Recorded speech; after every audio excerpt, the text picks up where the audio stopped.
gonna be the one that saves me. You're gonna be the one that saves me. Yeah, save me. You're gonna be the one that, oh, you have to be the one that saves me. You've always been the one, yeah, that'll never change. Bright like the sun, but real like the rain. Yeah, your head stays numb, but your heart feels pain. You wanna stay young, but you feel the time change. And I know it sounds dumb, but I feel the same way. I wanna be the one that could take away your pain. Yeah, we could just run somewhere far away and never look back at the past so faint. I said maybe you're gonna be the one that saves me. You're gonna be the one. I'm about to leave, but getting ready and everything has just been taking me so much longer. Everything is just so much longer when you're a mom, I feel like, because I've been having to wake up and like settle her because she's been like wrestling and spitting her passy out, but she's still asleep. And then I've also been pumping and just all the things. So right now I've just been pumping one side and Haka the other side. I should probably just pump both sides, but that's just what I got going on right now. So this is how much I got in here. I poured a little bit of the Haka in here mid pump. It's about 6.5 ounces, close to 7. And then there's about an ounce in here. But I'm gonna make this bottle 6 ounces fully. I'm gonna pour the excess in here so that my husband has a 6-ounce bottle, and then if my daughter is like more hungry, she can have like the other ounces.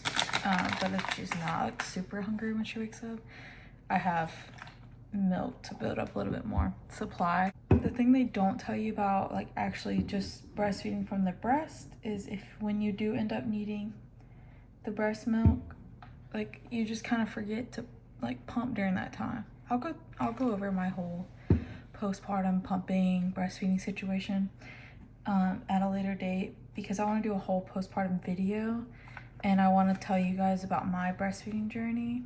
Everyone's is different and unique, and just, you know, every baby needs different things. So I want to talk about mine just so maybe it can help you guys, not to like brag or anything like that, just to like share with you guys what happened in my story so that, you know, maybe you guys can relate to it. Yeah. All right, so I'm gonna put this milk in the fridge. Like I said, this whole whatever is taking longer than I expected. Let me get a lid for this. All right, y'all, probably a terrible angle, but this is the only place I could find to put you guys where you can see me, I can talk, and it doesn't look like crap. So I'm driving to out processing. This is my very last final day in the Army. That's crazy to say. I did not take terminal leave because I went on maternity leave. So I took personal leave and I was on personal leave for like 10 days, and then I had my baby. I was on maternity leave, or I was on con leave, which is like medical recuperation type thing, and then that was given to me. And then I was on maternity leave, which was a couple of months. And then I actually had to cancel some of my maternity leave so that I could come out process. So I decided I didn't want to take terminal leave. I could have canceled my maternity leave and then come in for like 5 to 10 days, out process as quick as possible, and then went on leave. But I just didn't see the point. And I also didn't see the point in using those days. I decided I'm just going to sell them back because it's going to end up being around the same amount of money. You don't get all of the money that you would have normally gotten paid whenever you do sell back your leave.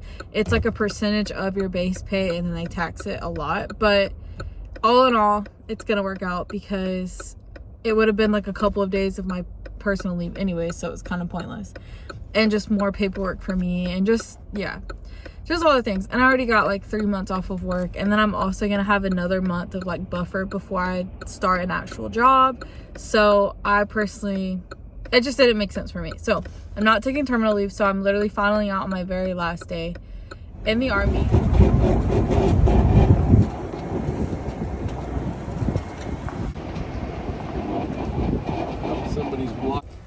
Okay, now we got a skedaddle.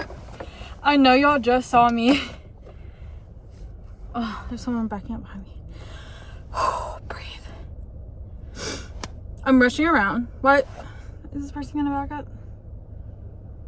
Why are they taking 10 years? I'm gonna rush. Freaking. I tried to sign my DD 214. It wouldn't let me because my ID card expires today. My certificates expire today. And oh, girl, let me focus. People are having a whole conversation right here. And I'm trying not to hit them. Trying not to hit them. Rush over to the hospital where I work and I have access to a computer. Today is my last day to have access to the network, and my ID card expires today. My certificates expire today. You have to have certificates to be able to sign stuff, and I didn't have those and they were expired. So I had to go literally to Deere's, hurry up, get a new ID card. They were like, you didn't re-enlist or anything, so, you know, giving me this whole spiel. And I was like, no, I didn't, but like, I need to be able to sign something, my D214, like blah blah blah, giving them a whole spiel. Eventually they gave me a new ID card that still expires today, but it has new certificates. However, when you get a new ID card, you have to log into a computer so that it'll pull up your account, like your new account, and attach your certificates to your account, all this crap. So I rushed, I did that. But when I pulled up to the parking lot, there's a guy that goes around and picks people up in the freaking golf cart, and for like patients and stuff. And he saw me and he's like, do you want a ride? I was like, yes, please. He gave me a ride, which was good because I was about to rush inside. Scooted me to the entrance and then called me sir. That's the second time I've been called sir today. I'm having the most army day. Like, I swear to God, this day could not have been more army-esque, where you're like, hurry up and wait because all these places freaking close at a certain time for lunch. And then also you have to freaking, I'm hurrying so I can get to different places on time. And then I'm having to wait at other places because like there's a million people trying to get their ID card and all this stuff. And you know, everyone has different policy. You have to go to a million places. Like, bro, this is the real this is the real side of like day in the life, because there are good days and then there are days like today, which is like the most army day in the world, where I'm like, bro. But getting called sir 2 times, bro, I want to crash out. Call me sir one more time. Y'all, I have it. I have the DD214. I'm not going to show you the top because it has sensitive information, but look.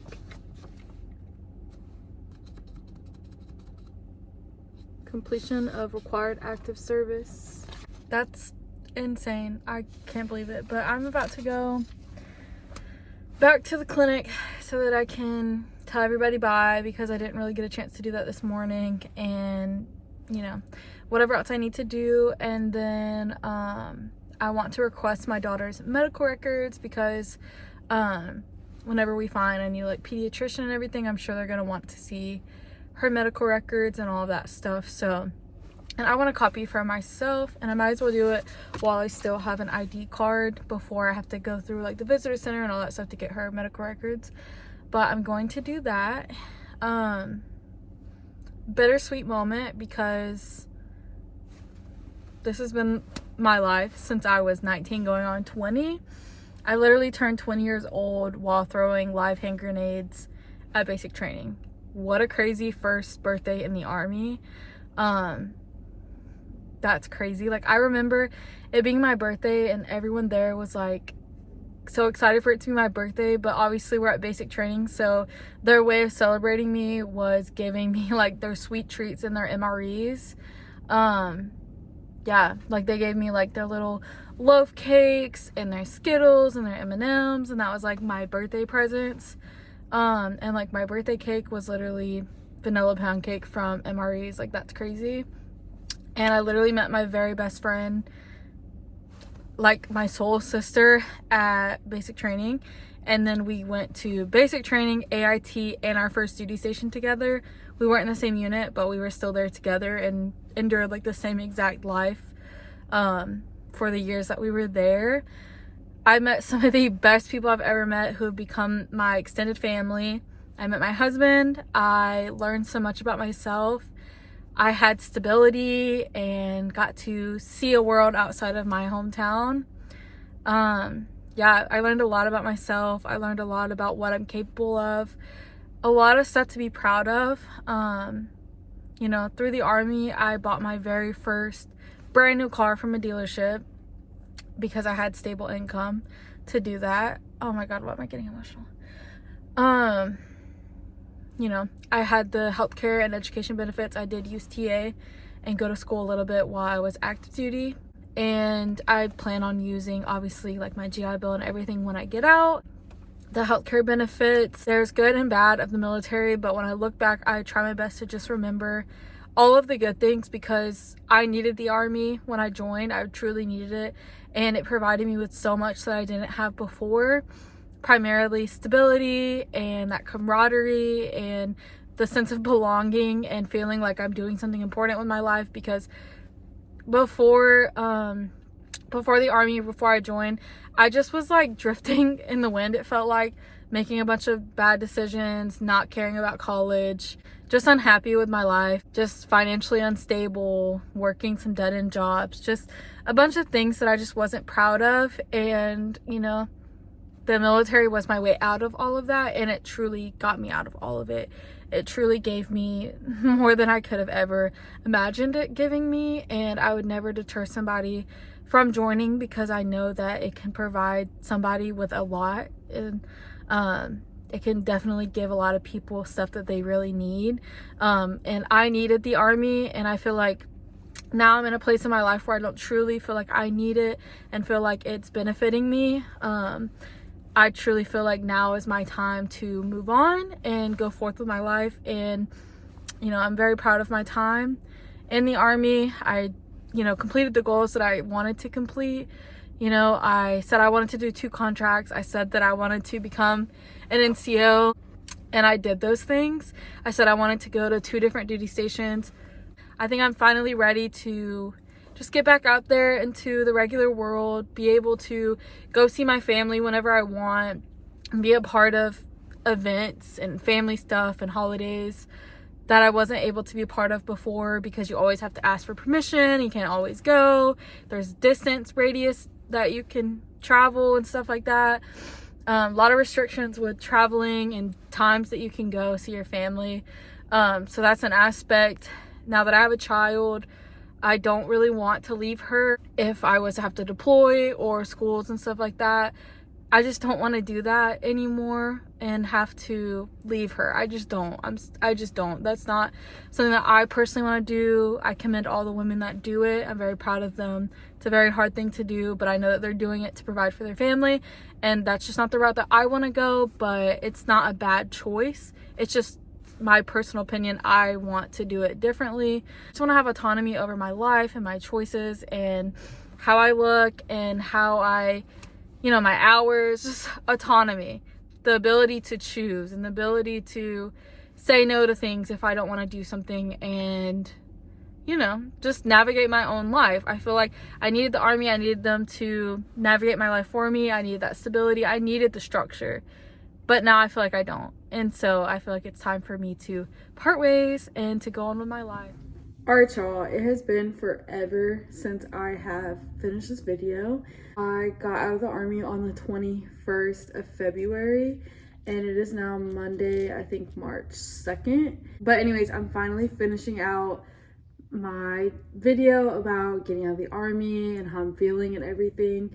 And it took me a long time to finally finish this video because getting out hit me a lot harder than I thought that it would, and I didn't think that it was going to, because I was so excited about getting out and so prepared and looking forward to it that I was like, which I still am, but I just didn't think that like getting out I would have that, oh no, I'm not in the Army feeling anymore. And I definitely did. It definitely hit me. I think it's just a natural thing because you spend so much of your time and so much of your focus, like your entire life is being in the military. Like, they can call you at any point in time. Everyone's like, people are always tracking like where you're at and what you're doing, and you know, organizing things for you to go do and be a part of and tasking you out. And so it's a whole thing that you have to come to realize, like, in an instant you're no longer a part of that anymore. And so as much as like I'm excited to not be, as far as like a new chapter, sorry, my baby she is teething. But anyways, like I said, I didn't think it was gonna hit me hard, and then it really did. And I actually cried when I got home, which was so unexpected because, you know, but it just didn't feel like it just felt like I just went and got paper signed and then I was out of the army, and like I felt like I put all this effort into being in it, and then it was just so easy to get out of it that it was just strange.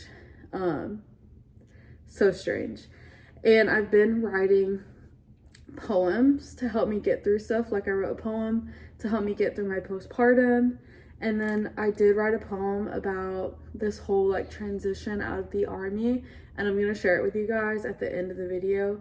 But right now I'm not working, so I'm a stay-at-home mom, wife, I guess.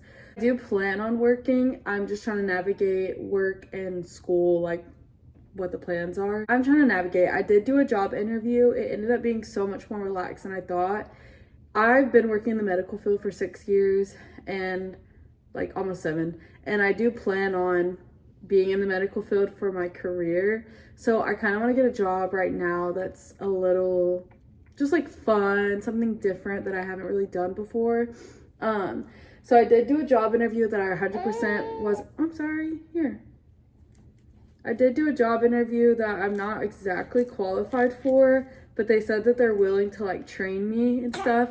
It would just be like a part-time thing, and it would just be like in the evenings. So I have an opportunity to do something with that next week to see if I really want to do it. So hopefully that works out and I can do that part-time and then work out my school thing. I thought I was going to be able to jump right into school in this little spring semester for the community college I was going to. I don't think that's going to work out because you have to wait to get your certificate of eligibility from like the VA and stuff for your school benefits, and I don't know that I'm gonna have that in time to go to school in the spring. So that does put a little bit of a damper in my plans because I do want to use like my GI Bill and stuff to go to school. So I don't know, but I'm not like sad or anything. I'm actually enjoying, like, I was able to get my nails done. I don't know if you can really tell, but they're sparkly pink. Have not been able to do anything like that.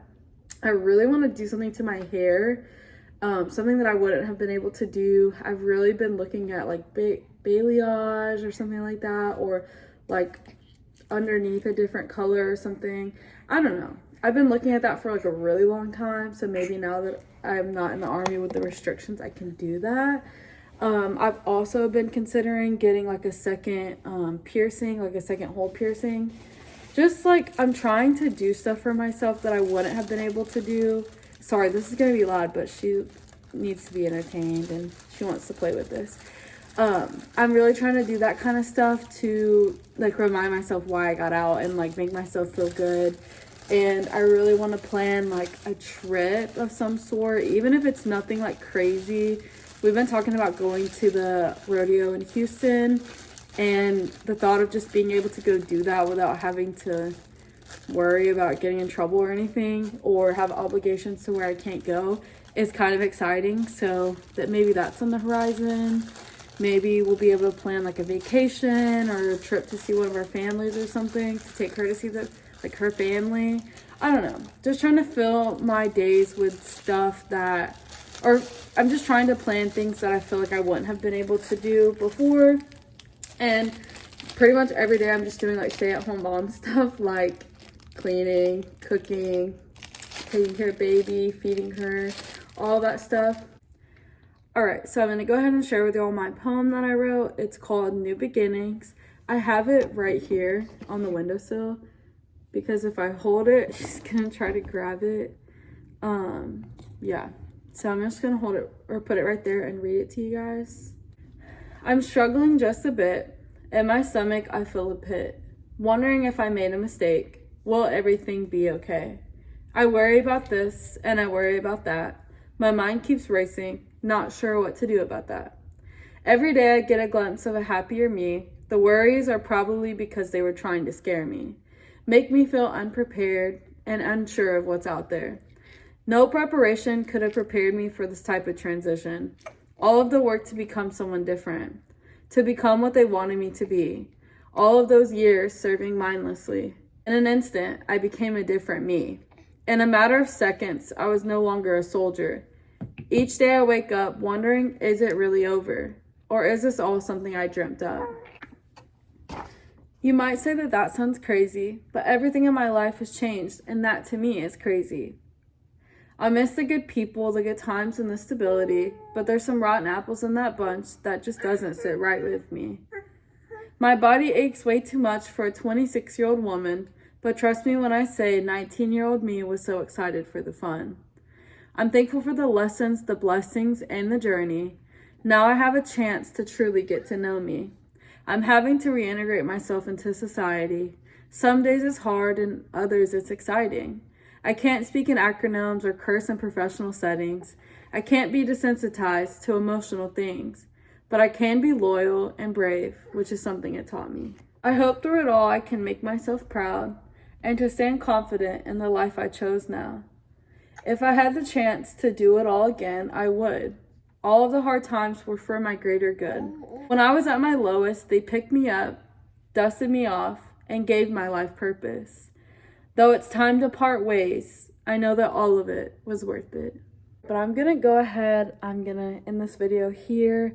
I'm gonna go feed Willa, make sure her diaper's clean, and I don't know, maybe we'll go do something. I kind of want to get out of the house today, maybe run some errands. I'm not really sure, but I do kind of want to go do something because we haven't really done a whole lot in the past couple days, so maybe it'll be nice to get out of the house. But thank you guys for watching this video and coming along this wild journey of getting out and just listening to how I'm feeling.